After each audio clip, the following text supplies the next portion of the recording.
राधे राधे दोस्तों। आज हम श्रीमद् भागवत गीता अध्याय 5 शुरू करने जा रहे हैं। भागवत गीता के अध्याय 5 में कर्म संन्यास योग का वर्णन है।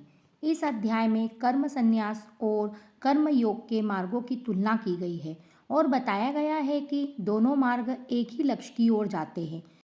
इसलिए श्री कृष्ण जी कहते हैं हम दोनों में से कोई भी मार्ग चुन सकते हैं। अध्याय 5 कर्मयोग कृष्ण भावना भावित कर्म। अर्जुन ने कहा, हे कृष्ण, पहले आप मुझसे कर्म त्यागने के लिए कहते हैं और फिर भक्ति पूर्वक कर्म करने का आदेश देते हैं। क्या आप अब कृपा करके निश्चित रूप से मुझे बताएंगे कि इन दोनों में से कौन अधिक लाभप्रद है? श्री भगवान ने उत्तर दिया, मुक्ति के लिए तो कर्म का परित्याग तथा भक्ति में कर्म दोनों ही उत्तम है, किंतु इन दोनों में से कर्म के परित्याग से भक्ति युक्त कर्म श्रेष्ठ है। जो पुरुष न तो कर्म फलों से घृणा करता है और न कर्म फल की इच्छा करता है, वह नित्य सन्यासी जाना जाता है। हे महाबाहु अर्जुन, ऐसा मनुष्य समस्त द्वंद्वों से रहित होकर बहुबंधन को पार कर पूर्णतया मुक्त हो जाता है। अज्ञानी ही भक्ति को भौतिक जगत के विश्लेषणात्मक अध्ययन से भिन्न कहते हैं। जो वस्तुतः ज्ञानी है वे कहते हैं कि जो इनमें से किसी एक मार्ग का भली भांति अनुसरण करता है वह दोनों के फल प्राप्त कर लेता है। जो यह जानता है कि विश्लेषणात्मक अध्ययन द्वारा प्राप्त स्थान भक्ति द्वारा भी प्राप्त किया जा सकता है और इस तरह जो सांख्य योग तथा भक्ति योग को एक समान देखता है वही वस्तुओं को यथारूप में देखता है। भक्ति में लगे बिना केवल समस्त कर्मों का परित्याग करने से कोई सुखी नहीं बन सकता, परंतु भक्ति में लगा हुआ विचारवान व्यक्ति शीघ्र ही परमेश्वर को प्राप्त कर लेता है। जो भक्ति भाव से कर्म करता है, जो विशुद्ध आत्मा है और अपने मन तथा इंद्रियों को वश में रखता है, वह सबों को प्रिय होता है और सभी लोग उसे प्रिय होते हैं। ऐसा व्यक्ति कर्म करता हुआ भी कभी नहीं बंधता। दिव्य भावनामृत युक्त पुरुष देखते, सुनते, स्पर्श करते, सूंघते, खाते, चलते फिरते, सोते तथा श्वास लेते हुए भी अपने अंतर में सदैव यही जानता रहता है कि वास्तव में वह कुछ भी नहीं करता। बोलते, त्यागते, ग्रहण करते या आंखें खोलते बंद करते हुए भी वह यह जानता रहता है कि भौतिक इंद्रियां अपने अपने विषयों में प्रवृत्त है और वह इन सब से पृथक है।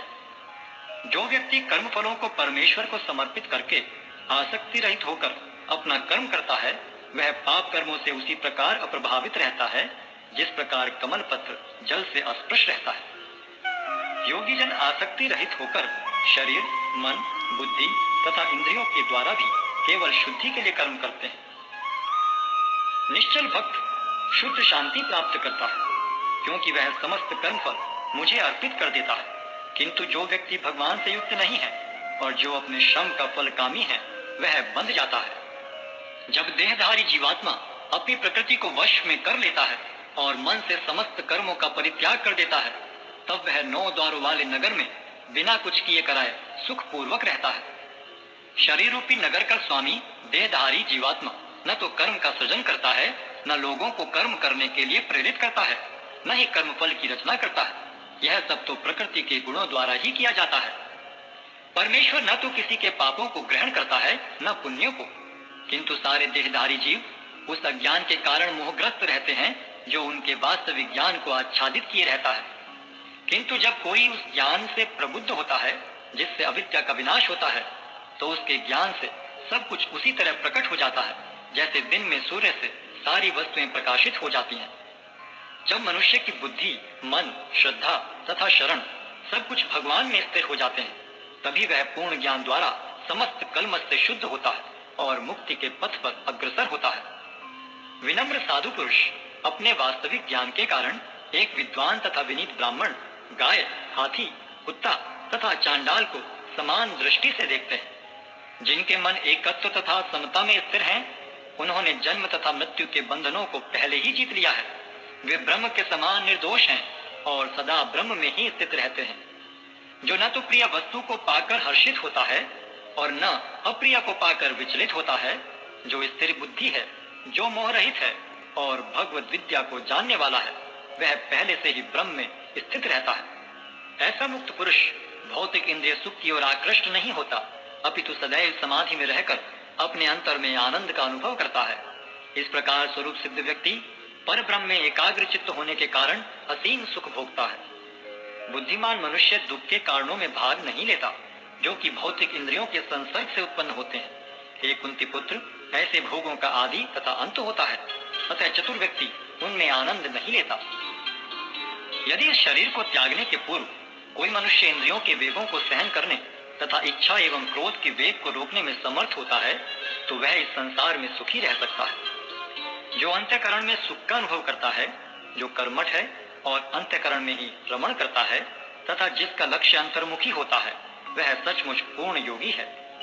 वह पर ब्रह्म में मुक्ति पाता है और अंततोगत्वा ब्रह्म को प्राप्त होता है।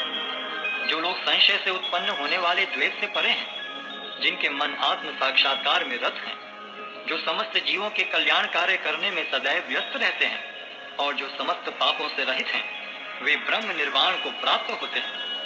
जो क्रोध तथा समस्त भौतिक इच्छाओं से रहित हैं, जो स्वरूप सिद्ध आत्म संयमी हैं और संसिद्धि के लिए निरंतर प्रयास करते हैं, उनकी मुक्ति निकट भविष्य में सुनिश्चित है।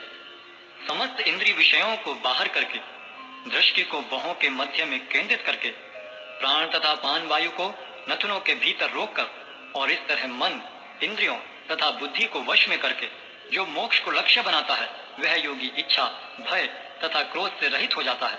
जो निरंतर इस अवस्था में रहता है, वह अवश्य ही मुक्त है। मुझे समस्त यज्ञों तथा तपस्याओं का परम भोक्ता, समस्त लोकों तथा देवताओं का परमेश्वर एवं समस्त जीवों का उपकारी एवं हितैषी जानकर मेरे भावनामृत से पूर्ण पुरुष भौतिक दुखों से शांति लाभ करता है।